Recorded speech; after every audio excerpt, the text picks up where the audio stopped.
Welcome to Toyah and Robert's Upbeat Moments, featuring guest star Enoicus Todicus Banerius Bun. Who is trying to avoid being on camera at all costs. Oh.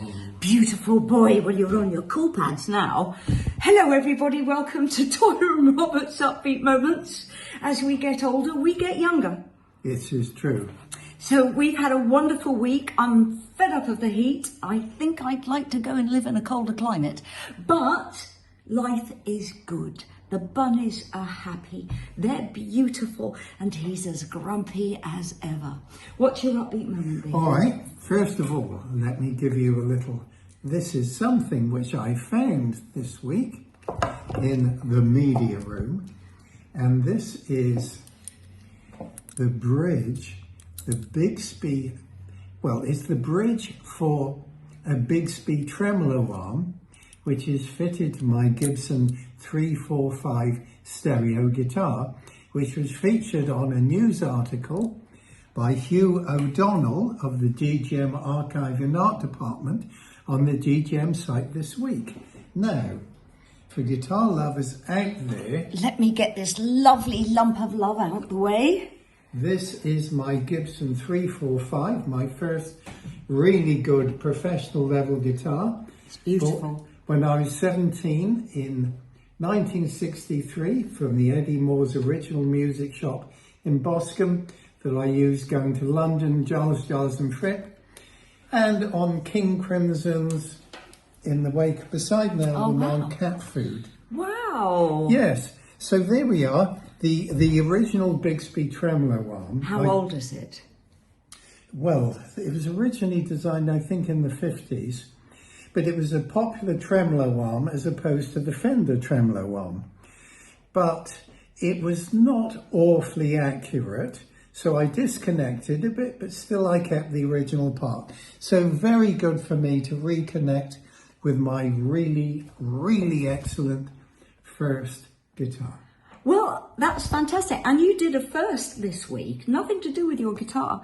You cooked your first meal on an air fryer on your own.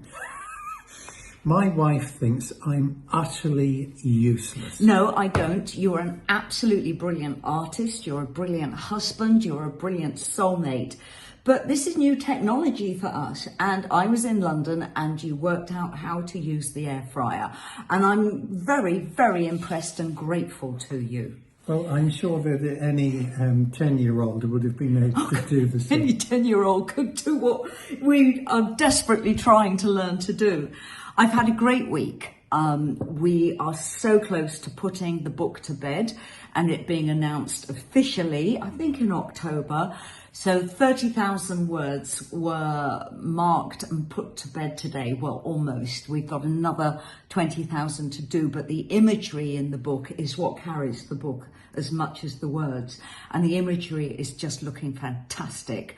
I've been going down to London doing press for Chameleon, and this week I did a fabulous podcast with Mark Wogan, who talks about food for 15 minutes, and it was so wonderful to be able to go in depth into how food builds who and what we are psychologically. And I did end up telling some stories I would rather not tell. And I got in touch with my personal manager today and I said, have I just cancelled myself? And Mark Wogan, who is Terry Wogan's son, and Terry Wogan, wonderful man. I was on the Wogan show at least 4 times in the 80s and the 90s. Mark Wogan said, you're a bit of a toughie. And I said, well, yeah, in the punk years, we had to defend ourselves. I mean, even you've had punch-ups. Yeah. And I've had punch-ups protecting Robert from very aggressive autograph hunters, where I've stood between Robert and the 6'6" men saying, if you lay a finger on him, you're going to have to kill me first. It's not who and what we are, but in the punk years, just looking different, we used to get attacked, physically attacked, and I learned to defend myself, and I'm not proud of it.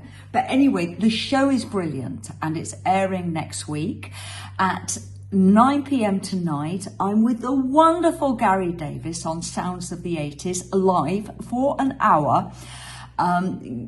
playing my selection of 80s music, and it's quite diverse. It's not typical. And Gary Davis is embracing that, and I'm very grateful and so looking forward to seeing my old friend.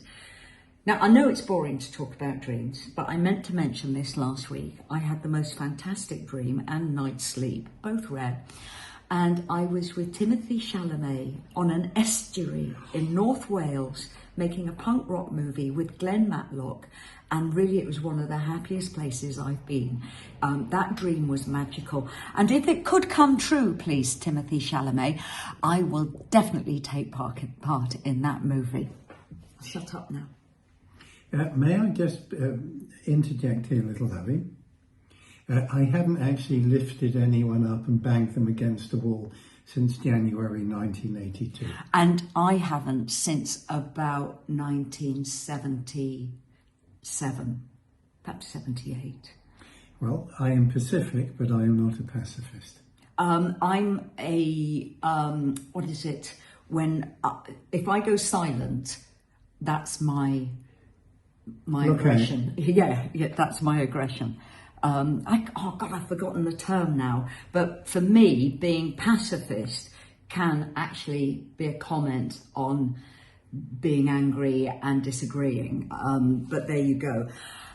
We had Simon Darlow over on Saturday, and the boat was pushed out. And Simon Darlow, who we're going to be writing with very soon, said something that really resonated with me, and it's quite hard to express this to young people, and I'm not being patronising, but I write in silence. I create in silence, and very occasionally I have to tolerate situations where the TV, the radio is on, and there's a lot of chatter, and it shuts me down. And I mentioned this to Simon Darlow, and he said, he has to have silence to create. And we don't live in a silent world anymore. And I just would say to people who get overwhelmed by the noise of technology and the noise of life, just go into a silent space. I believe Youngblood has silent spaces on his festival grounds. And I'm increasingly think this is the next god of rock. I'm convinced, totally convinced. Just try and find a silent space. Find your own inner voice. May I suggest that we ask for Eno's opinion on the silent working spaces? Let's ask Bun. Eno, Robert just wants to ask you, how important is a silent space when you're thinking? Oh, I need silence all the time. Humans are so noisy and so full of, well, I don't know, questions and confliction, and all you need is a carrot, a hump toy, and some lovely straw, and perhaps a biscuit. Does that make sense? I think, Eno, you have just expressed a future possibility for world peace. I love you all. We will see you tomorrow for a vintage Sunday lunch, and I'm Fluffy.